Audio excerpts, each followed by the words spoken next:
Well, hello and welcome to another edition of Health Solutions with Shawn and Janet Needham, where Team Needham discusses everything healthcare. I'm your host, Shawn Needham, and I'm excited to be on this midweek podcast and excited to have Angie Gallagher on today.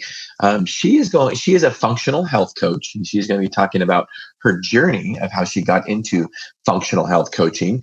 If you follow us on our social media, you do know we talk a lot about functional medicine, and it goes after the root cause rather than just treating symptoms. So she is going to be talking about her health coaching and her career history and some interesting surprises that happened to her, excuse me, when she decided to go into functional medicine coaching. As always, you can catch us, actually I should say as usual, you can catch us on LinkedIn, Twitter, and YouTube. We are not able to stream live on Facebook right now, so we have been censored. You know what I think about censorship, but we will share all these on our YouTube site and share them on Facebook. We can still do that. We just can't stream live. So keep tuning in. Subscribe to our YouTube channel.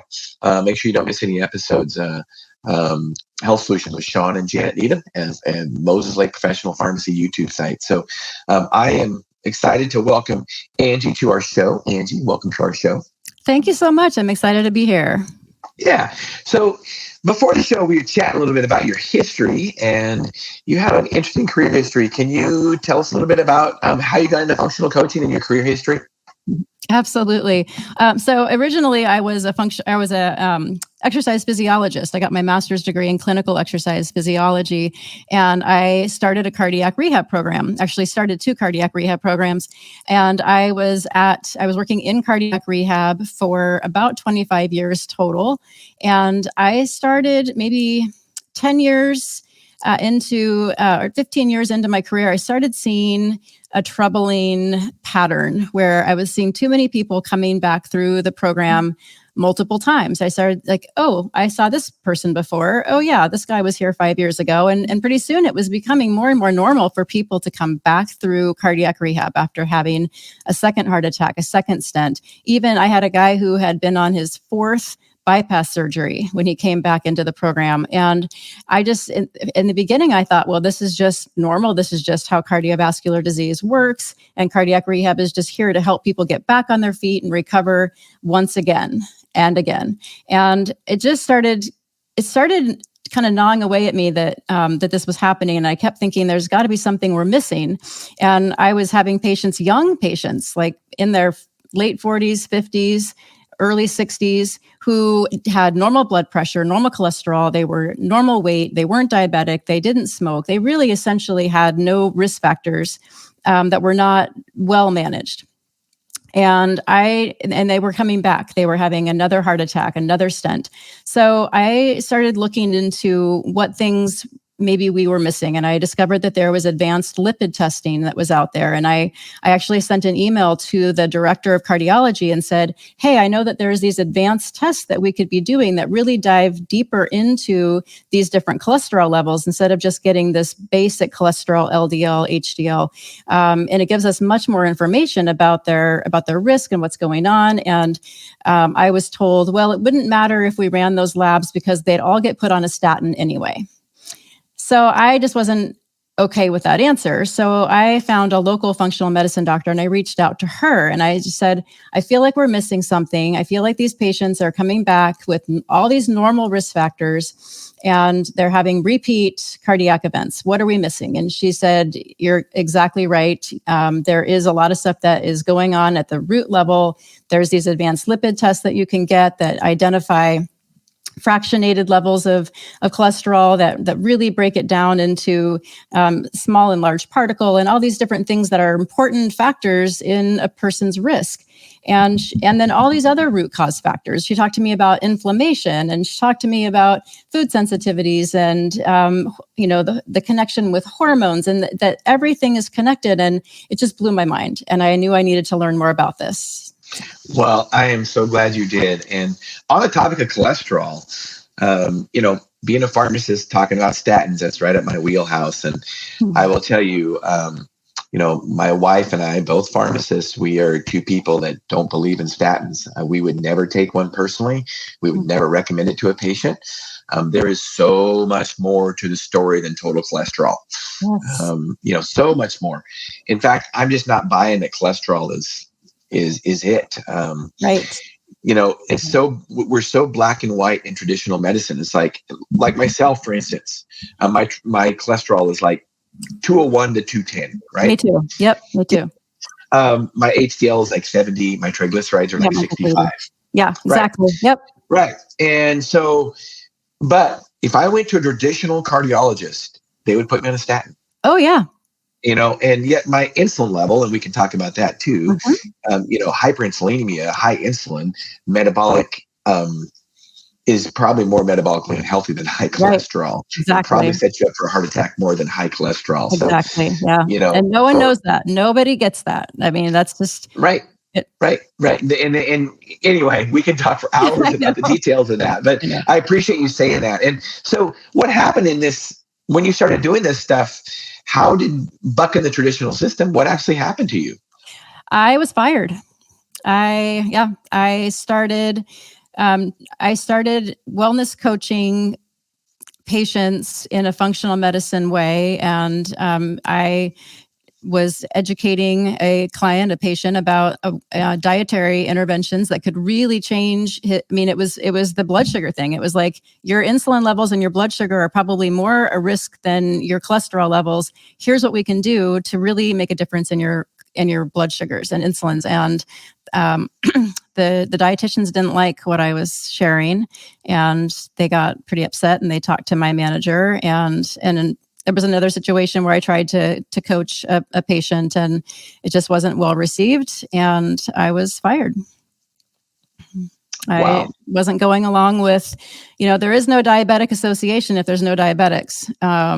So there, I was trying to help him actually reverse his diabetes and not have to be taking all the medications, but that just wasn't going over well with administration and with the dietitians that were more allopathic trained. So let's talk about that. So basically what you're saying, Angie, is that our system, our healthcare system, or our sick care system, I should say, right?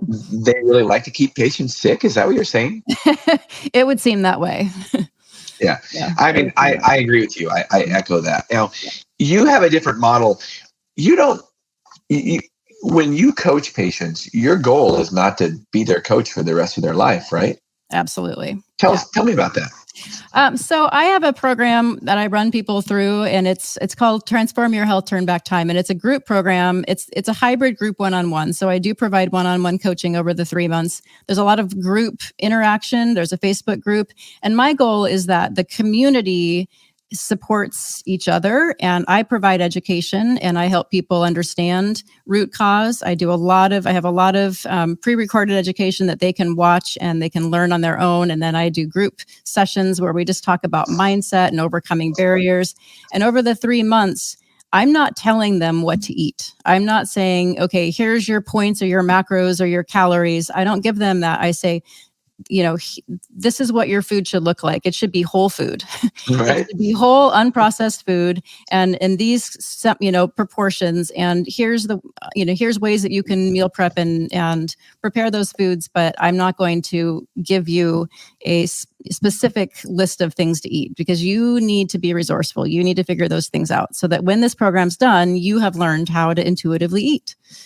And you've learned how to listen to your body and know what feels good and what doesn't feel good. And it works. I mean, people are losing 20 pounds in 6 weeks. And then they continue to lose over the second 6 weeks of the program. And they learn how to cook. They learn how to food prep. They learn they learn how to trust themselves, and they learn how to trust their body and know what feels good and doesn't feel good. It's pretty transformative. Well, and it's amazing talking about, I think you used the word real food or whole foods. I can't remember which one you used, but I like that term. And basically what I tell patients is if it doesn't rot, don't eat it. And there's some truth to that. And I know for myself, I do track my calories every day. And it just keeps me on track. But I will tell you, I know when I've been bad and I know when I've been good. Right. And, when you've been good, it's amazing how satisfied you can be with how you ate and satiate satisfied, Right. and and you're not hungry, Right. and yet you've got calories left over for the day. Yeah. But you eat real food. And really, I know we talk about tracking calories, we talk about macros, we talk about we talk about those things, but I like what you're saying better, because if you eat real food, and you talked about portion control too, but honestly, if you eat real food, you're not going to eat too much. Exactly. I mean, seriously, I dare people to say, okay, for a snack, instead of eating a candy bar or a granola bar, eat an apple. Yeah. And I dare you to eat more than one. Right. I mean, seriously. Salad. Like you can, most of my clients, like when they eat what I tell them to eat, they will say, I couldn't finish the plate. Right. Like I was too full to finish. I wasn't hungry all day until it was time for my next meal. And, it really is like, it makes total sense, but then it's also so surprising for people when they experience it. And it's whole foods, and it's lots of vegetables, and it's very filling. Or if you want to focus more on protein, I think protein is important. Oh, it is. Absolutely. Yeah. And I just dare somebody, eat more than one chicken breast. I can't. I'm a big eater. Exactly. And I can't. I mean, after one chicken breast, I am full. Right. Because it's just real food. It's satisfying. It's a lot of protein. Right. Whereas when I eat junk food, we can just keep eating it. You can keep eating it. You can eat an entire bag of Doritos in one sitting. Easy. Absolutely. Yeah. Yep. And that's the magic of it, I think, is just, what whole foods do. And if you think about how our bodies were made and what was given to us to eat, animals and fruits and vegetables. Yep. When you think about us biologically speaking, generations and years ago, evolutionarily speaking, when we hunted or when we collected berries or picked vegetables, we didn't say, well, how much carbs is in this? We didn't count the calories. No, how many calories? How much protein? We didn't do that. That's when you think about it, it's kind of silly. Right. If you just eat real food, it's not going to matter. It's kind of like when a lion is going to attack a gazelle, they're not sitting there going through calorie counts and thinking, let's see, how much protein is in this? How much carbs and fat? Right. Does that fit my macros for the day? Right. So, and I'm not turning anybody away from not tracking macros or calories if that works for you, but I just don't think it's always necessary. And I think too, once you get started on that, you kind of, get you on the right track, and you kind of know what to do. So, right. And the other part of what I do with my program is because we do this, the first 6 weeks is really kind of an elimination, and it's eliminating anything that could be inflammatory. And so it's not necessarily, some things we take out that people will bring back in and they're fine to eat later, but they may be inflammatory for those people. And everybody's got a different ecosystem to work with. So we take all the things out, and then as they bring things back, they feel what their body feels like. And it may be that, black beans don't work for one person. They might work great for someone else. And so it's also just learning about your own body and your own ecosystem and what works and what may be inflammatory for you. So tell us about the details of the elimination diet. There's all kinds of different elimination diet. What all do you eliminate? So you are eating something. How do you go about that? There's a little bit of the secret sauce that I'm not going to share the whole program. But we take out a lot of, we definitely take out grain just temporarily, and some other major food groups, just because they can have inflammatory effects for people. So it's basically it comes down to whole unprocessed proteins, vegetables, fruits, and just really looking at how to, getting familiar with what correct portion sizes look like, and making sure you're getting the fruit. A lot of people think, fruit's high in sugar, it'll jack my blood sugar up. But actually, fruit is not doing that to people, and people are losing lots of weight eating fruit twice a day. Absolutely. Now, I do think, and help me if I'm wrong, I do think, if you are a diabetic, you need to be careful. Be careful. Right? Yeah. But I had a diabetic go through my program, type 2, and her blood sugars improved so much. Her doctor said that he wanted to take her insulin pump out. So she was using an insulin pump for like 15 years. And he said, we don't need the pump anymore. And she was following the protocol exact with the 4 ounces of fruit twice a day. So, wow, that's awesome. And I mean, really, we should be surprised. If it was made for us to eat, it's probably going to be okay. Right. If the caveman recognizes it, it's probably fine. Right. Now there is some argument. Those, the strict keto people and the total anti-carb people, which I'm not one of them. I think we're omnivores, and if keto works for people, great. You got to find out a diet that works for you. I get that. Right. Yes. They say that fruit is bad, and they say that because the way we've genetically engineered it over the years to be really sweet and all that kind of stuff. But I still think that it's way better than processed foods, and for most people, it's just fine. Yeah. And again, that's where it comes down to, like, I don't believe in one size fits all diet approaches. And that's what I like about what I teach, is that we do take out a lot of things in the beginning just to have an anti-inflammatory effect. And then as we bring things back, people feel what each thing feels like. And everybody's going to end up with a little different final result. Yeah. That's the way it should. Yeah, that's the way it should be. Let's talk about your patient that was on an insulin pump, type 2 diabetes. Yeah. Mm-hmm. We were talking a little bit before the show about this, but so explain what's happening in type 2 diabetes. Well, so with type 2 diabetes, it's, people think, they need more insulin. Their body's not able to make insulin. And that's actually a type 1 diabetes issue. Type 2 diabetes, they have lost their insulin sensitivity. So the cells are not responding to the insulin like they're supposed to. And so the body's kicking out more and more insulin, trying to get the glucose into the cells, and the cells are not, the insulin's not unlocking those cells like it's supposed to. And so you end up with high blood glucose and high insulin circulating through your blood because it's not working. The key is not unlocking the door to get the glucose into the cells. And so you're just going to end up with people are going to end up having all of this, these high glucose and high insulin levels circulating around and causing damage to the inside of their arteries that causes damage to the endothelial lining of the arteries. So that's where is a big risk factor for cardiovascular disease.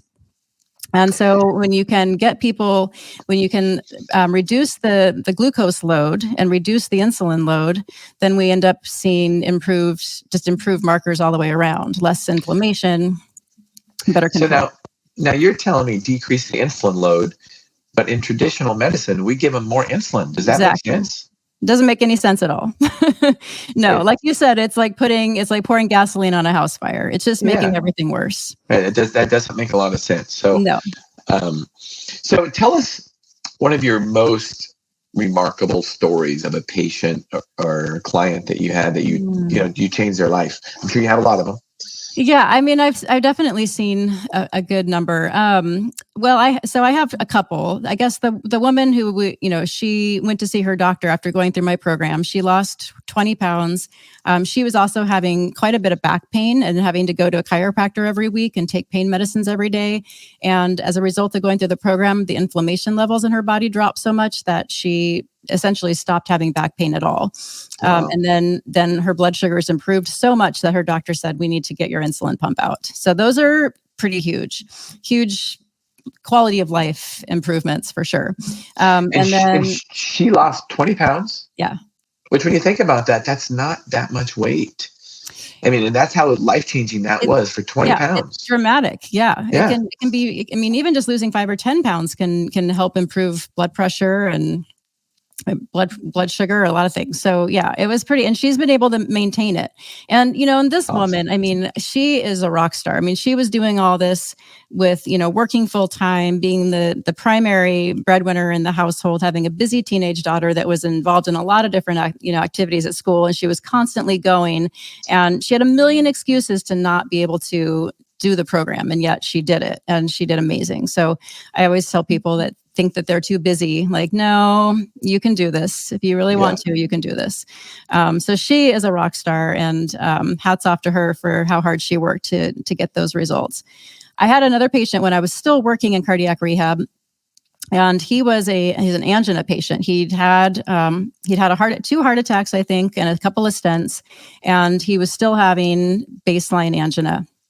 He was really frustrated. He was really down. He was otherwise this very active, healthy guy with lots of interests and lots of things that he wanted to do in his life. He was in his 60s, and he was just really down. It took very little exercise, and he would start to have chest pain. And so I worked with him, and I just said, what do you think if we try this protocol? Let's just try it for a month and see how you do. And so he was willing to go off, he's willing to change his diet and do kind of a functional medicine approach. We really, dove into reducing anything inflammatory in his diet. I had him work on sleep. I had him work on managing stress. And after a month of working with me in this sort of functional medicine way, his angina completely resolved. He literally he increased his exercise capacity, quadrupled it. He was able to work so much. I mean, he was going so much faster on elevation on the treadmill, on the elliptical, feeling great, doing things in his yard. He was able to do all these major landscaping projects in his yard, moving heavy cinder blocks. He felt like a man again. He felt like he could live his life again. And that was pretty exciting. And that's probably unbelievable for some people in the traditional healthcare system, because it's almost, he had a cardiologist, right? Mm-hmm. What does cardiologist think about that? I mean, he was pretty impressed. He was able to he was able to get off of a medication and reduce another blood pressure medication. And the doctor was very impressed, and he lost quite a bit of weight as well. So, I think they thought, great, this is awesome. I don't think that they really have the time to really dive into looking at why this worked for him and can we apply it to other people. I think they just thought, wow, way to go, you're a rock star. Well, I will say kudos to that cardiologist, because I've seen cardiologists when people have changed, their numbers and everything's looking really good, and they call it, they're doing quackery, and they're upset with them. And so, good for that cardiologist. I've seen a patient that actually went off his statin and got his hormones balanced, and his cholesterol numbers were better than they'd ever been. Nice. And the cardiologist was upset. Which in reality, if cholesterol is the big thing that they want to work on to prevent cardiovascular disease, then the cardiologist shouldn't care as long as it gets better, right? They're too proud. They don't want to be wrong.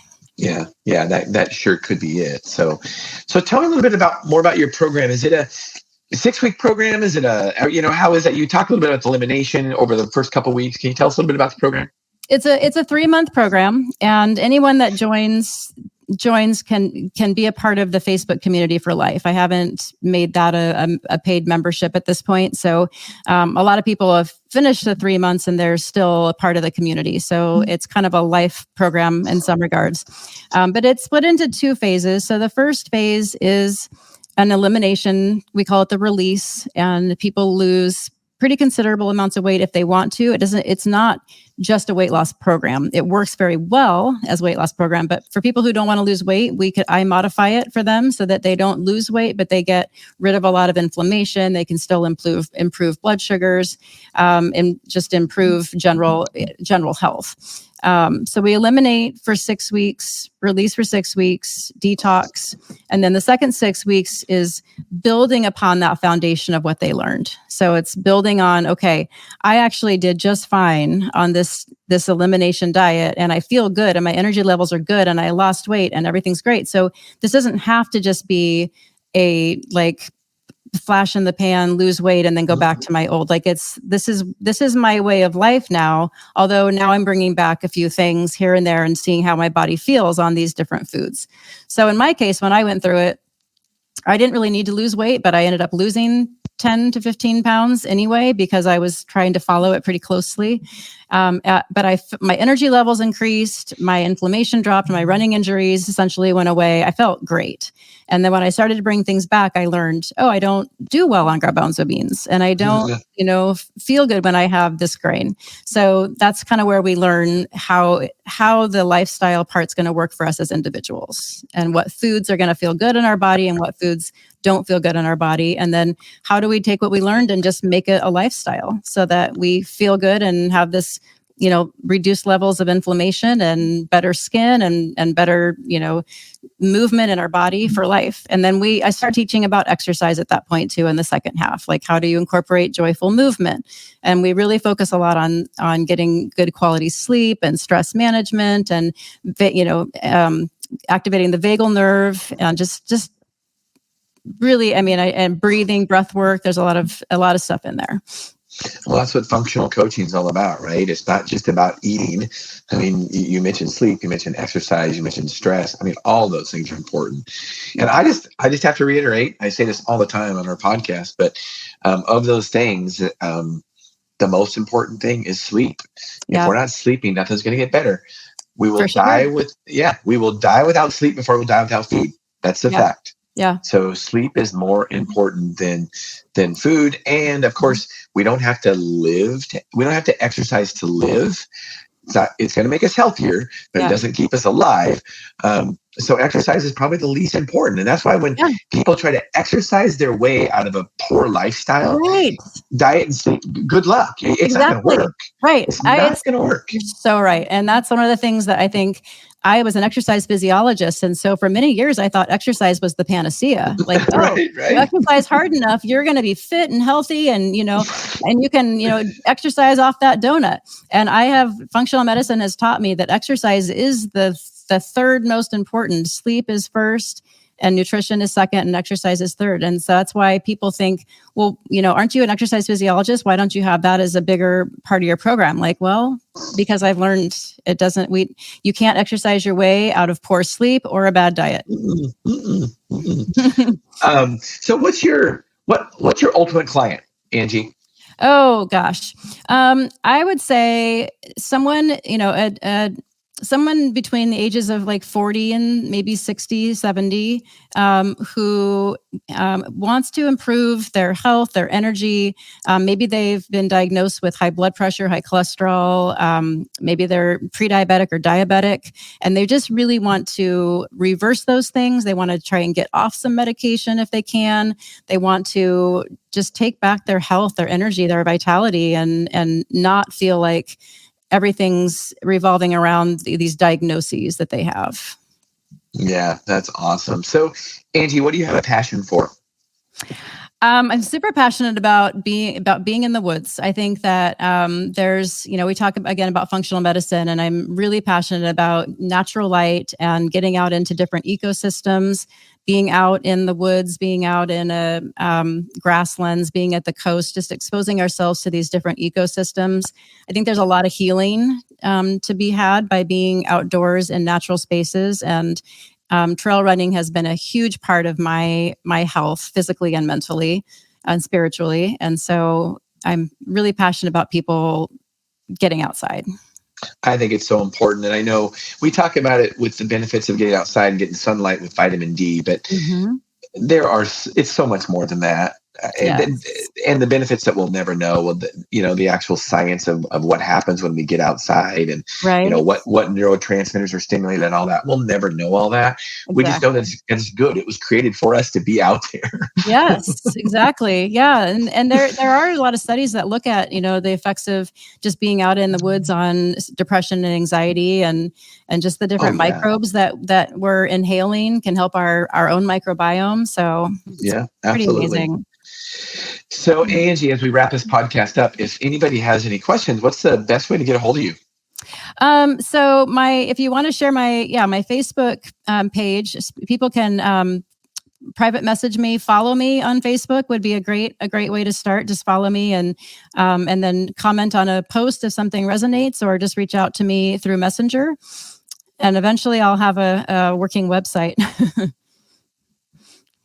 Awesome. So, Angie, as we wrap up, what would you, if there's one thing that you could tell a patient or a person to do to start their journey into health, a functional medicine approach, what would that be? The first thing I would say is to get outside multiple times a day and just get natural light and move your body and take some deep breaths. Just, if you can get outside, like morning break, lunch break, afternoon break, get natural light, do some deep breathing, move your body. That's a good one. That's a really good one. So that kind of winds up our podcast. And thank you, Angie. Yeah, it's been great. You've helped us realize our goal of educating and empowering individuals to take charge of their own health. So thank you so much. Well, thank you so much. You're welcome. So listeners and viewers, thank you for tuning in. We will be back 12:30 to 1:30 as always on our Monday podcast. Tune in. I'm not sure who we have on. Let me check who we have on Monday. Oh yeah, we're going to talk about free market healthcare. You don't want to miss out on that.